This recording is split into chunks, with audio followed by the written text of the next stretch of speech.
सालासर बालाजी का उदय भव। भारतवर्ष प्रसिद्ध सिख पीठ सालासर बालाजी के उदय भव तथा सालासर में प्रतिष्ठापित होने का इतिहास भी बालाजी के चमत्कारों में से एक चमत्कार है।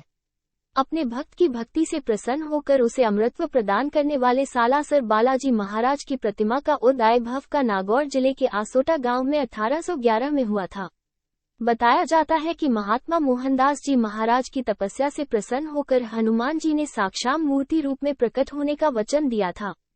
अपने भक्त से किए इस वचन को निभाने के लिए बालाजी ने आसोटा में एक जाट जो कि खेत जोत रहा था के हल की नोक में कोई कठोर चीज फंसने का उसे आभास हुआ, तो उसने उसे निकाल कर देखा तो एक पत्थर था, जिसे जाट ने अपने अंगूठे से पोंछकर साफ किया। तब उस पर बालाजी महाराज की छवि उभर आई। मूर्ति को जाट ने जाटी के नीचे रख दिया। तभी जाटनी जाट के लिए खाना लेकर आ गई। उसने बालाजी की मूर्ति के बाजरे के चूरमे का भोग लगाया। तभी से बालाजी के चूरमे का भोग लगता है। अपने वचन के मुताबिक बालाजी ने उसी रात्रि को आसोटा के तत्कालीन ठाकुर को स्वप्न में दर्शन देकर मूर्ति को सालासर पहुंचाने को कहा तथा इधर मोहनदास जी को अपने मूर्ति स्वरूप में सालासर आने की बात कहते हुए कहा कि जहां पर बैलगाड़ियों के पहिए रुके वहीं मेरी मूर्ति को स्थापित कर देना। आसोटा से मूर्ति लेकर वहां के ठाकुर सालासर पहुंचे। तब सालासर वासियों ने मूर्ति की अगवानी की। उसके बाद बैलों को खुला छोड़ दिया। तब बैल मोहनदास जी के आश्रम के पास आकर रुके, जहां वर्तमान मंदिर है। बाबा मोहनदास की तपोस्थली। बाबा मोहनदास जी ने 300 वर्ष से पहले अपने हाथ से सालासर मंदिर में धुनी प्रज्वलित की थी, जो आज भी ज्यों की त्यों प्रज्वलित है। जब से हनुमान जी महाराज सालासर में विराजमान हुए हैं, तब से अखंड जारी है। मोहनदास जी का समाधि स्थल जन जन की आस्था का केंद्र है। महात्मा मोहनदास जी चोला, जो कि अब मंदिर की गदनाइंदी है, उन्होंने अपने भांजे उदयराम जी पहना दिया। उदयराम जी ही मंदिर के प्रथम पुजारी बने। महात्मा मोहनदास जी ने चोले के अतिरिक्त अपने भांजे उदयराम को हाथ के कड़े तथा धूप डब्बी दी थी, जो कि आज भी मंदिर में विद्यमान है। सालासर बालाजी के दाढ़ी मूंछ। भारतवर्ष के समस्त बालाजी के मंदिरों में सालासर बालाजी के अलावा किसी और मंदिर में बालाजी की दाढ़ी मूंछ नहीं है। इसका कारण ये बताया जाता है कि मोहनदास जी ने बालाजी से कहा था कि आप उसी स्वरूप में विराजमान हो जिस स्वरूप में आपने मुझे सर्वप्रथम दर्शन दिए थे। मोहनदास जी ने बालाजी का प्रथम साक्षात्कार दाढ़ी मूंछ के रूप में ही किया था। मुसलमान कारीगरों ने किया मंदिर निर्माण। सालासर बालाजी के मंदिर के लिए आसोटा से बालाजी की प्रतिमा लेकर आने वाले बैल जहां रुके वहां बालाजी पर बालाजी का मंदिर बनवाने के लिए मुसलमान कारीगरों को बुलवाया गया।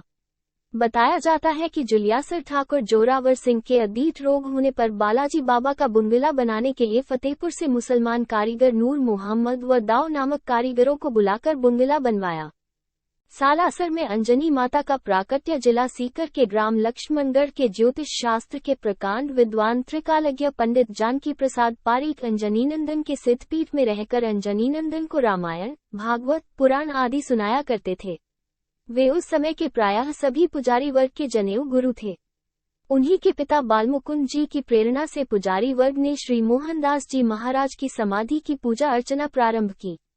उनका कहना था कि जिस भक्तराज की हम कमाई खाते हैं, उनकी पूजा अर्चना दोनों समय होनी चाहिए। महात्मा जी की समाधि शमशान भूमि में थी, अतः सुबह शाम अंधेरे में सामान्य आदमी वहां जाने में संकोच करता व उसे भय लगता था।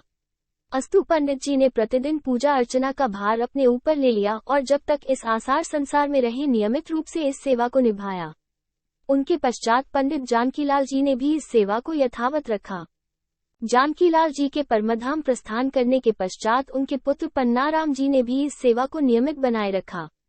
पन्नाराम जी के प्रयाग गमन के पश्चात पुजारी परिवार स्वयं सेवा करने लगा। सालासर मंदिर को बने एक लंबा अंतराल बीत जाने के बाद एक रात में अकस्मात अंजनीनंदन ने अपनी जन्मदात्री माता का मानसिक आह्वान किया। पुत्र प्रेम में विह्वल माता अपने पुत्र से हृदय से लिप्त कर मिली। बालाजी ने विनम्र होकर बतलाया कि माता, आपके शुभाशीर्वाद का ही प्रताप है, मैं यहाँ रहकर अपने भक्तों की मनोकामनाएं पूर्ण कर रहा हूँ। माता अंजनी पुत्र से प्रसन्न होकर बोली कि तात बता, मैं तुम्हारा क्या कल्याण करूँ। तत्क्षण बालाजी बोले कि आपके व माता जानकी के प्रताप से भक्तों को देने के लिए मेरे लिए कुछ भी अदेय नहीं है, किंतु मैं ठहरा बाल ब्रह्मचारी, स्त्री व बाल विषयक समस्याओं एवं यौन व्याधियों आदि के समाधान में मुझे कुछ उलझन होती है। माँ, इसके निराकरण के लिए आप मेरे पास रहकर भक्तों की मनोकामनाएं पूर्ण करने में मेरा सहयोग प्रदान करेगी तो मैं अपने को सौभाग्यशाली समझूंगा। माँ मन ही मन मुस्कुराकर बोली, पुत्र तुम्हारी समस्या मैं समझ गई। सचमुच ये काम तुम्हारे बुते का नहीं है। मैं तुम्हारी सहायता करूंगी जरूर, किंतु तुम्हारे सानिध्य में रहकर नहीं। तुम्हारे धाम के नजदीक ही अलग स्थान बनाकर समस्या का समाधान किया जा सकता है। प्रत्युत्तर में बालाजी द्वारा अलग विराजने का कारण पूछने पर माता अंजनी ने समझाया कि तुम्हारे पास रहने से या तो प्रथम पूजा मेरी होगी और तुम गौण हो जाओगे, जो मुझे स्वीकार नहीं, और या प्रथम पूजा तुम्हारी हो तो मैं गौण हो जाऊंगी, जो तुम्हें स्वीकार नहीं होगा। अब ये तुम्हारी इच्छा पर निर्भर है कि तुम मुझे कहाँ और किसकी सेवा में पूजा में देते हो। बालाजी महाराज को माता अंजनी की बात ठीक लगी और उन्होंने अपनी राय प्रकट की कि मेरा एक भक्त है पन्नाराम पारीक, जिसके प्रपिता बाल मुकुंद एवं पिता जानकीलाल ने वर्षों तक मेरे भक्त मोहनदास की समाधि की सुबह शाम पूजा अर्चना की है। मैं इस परिवार को भी कुछ देना चाहता हूँ। जिस प्रकार मेरी पूजा आराधना करने के बदौलत श्री मोहनदास के भानेज उदयराम की संतति भक्तराज की तपस्या का नवनीत पान कर रही है, उसी प्रकार मेरे भक्त मोहनदास की सेवा पूजा करने वाले बालमुकुंद व जानकीलाल के परिवार वाले भी आपकी पूजा करके उनकी तपस्या का नवनीत पान करें। बात माता अंजनी को ठीक लगी तो उन्होंने कहा कि पुत्र ऐसी व्यवस्था करो कि जिससे पन्नाराम में विरक्ति के भाव उत्पन्न हो एवं मेरे प्रति अनुराग उत्पन्न हो। कम से कम 12 वर्ष तपस्या वो मेरे लिए करे, तभी मैं प्रसन्न होंगी। सुनकर अंजनी नंदन फुले नहीं समाये और बोले, निकट ही जुलियासर मार्ग पर जो तलाई है वहां पर पन्नाराम तपस्या करे, इसकी व्यवस्था मैं शीघ्र ही करूंगा। विधि का विधान किसी से टाला नहीं जाता। पंडित पन्नाराम की पत्नी का एकाएक स्वर्गवास हो गया। पंडित जी में हरि की प्रेरणा से विरक्ति के भाव जागे। घर परिवार संपत्ति का मोह त्याग कर साधु वृत्ति में आ गए। गृह त्यागी होकर छोटे छोटे बच्चों का मोह त्याग कर प्रयाग चले गए। कुछ वर्ष पश्चात अंजनी नंदन के संकेत से पुनः सालासर लौटने के लिए विवश हुए। पूर्व योजनानुसार जुलियासर तलाई में कुटिया बनाकर रहने लगे। यात्रियों को पानी पिलाना, गीता, भागवत, रामायण आदि का मनन करने लगे और अंजनी माता की आराधना करने लगे। कुछ वर्षों तक एक समय भोजन, कुछ वर्षों तक फलाहार, कुछ वर्षों तक किंचित मात्र दूध पर रहकर माता अंजनी की तपस्या आराधना में लगे रहे। 24 वर्ष पूरे होने पर मातेश्वरी प्रकट हुई, प्रसन्न हुई। वर्षों की तपस्या फलीभूत हुई। माई ने सीकर नरेश कल्याण सिंह को प्रेरित किया। राजघराने से मूर्ति मंगवाई गई। ज्येष्ठ बदी 5 सोमवार संवत 2020 को शुभ मुहूर्त में प्रतिस्थापित की गई। चतुर्भुज रूप गोदी में अंजनी नंदन के दर्शन पाकर सभी प्रफुल्लित हुए। इस कार्य में सालासर के पुजारी परिवार, जुलियासर एवं तिरोकी के राजपूत एवं चौधरी वर्ग सभी का सहयोग रहा।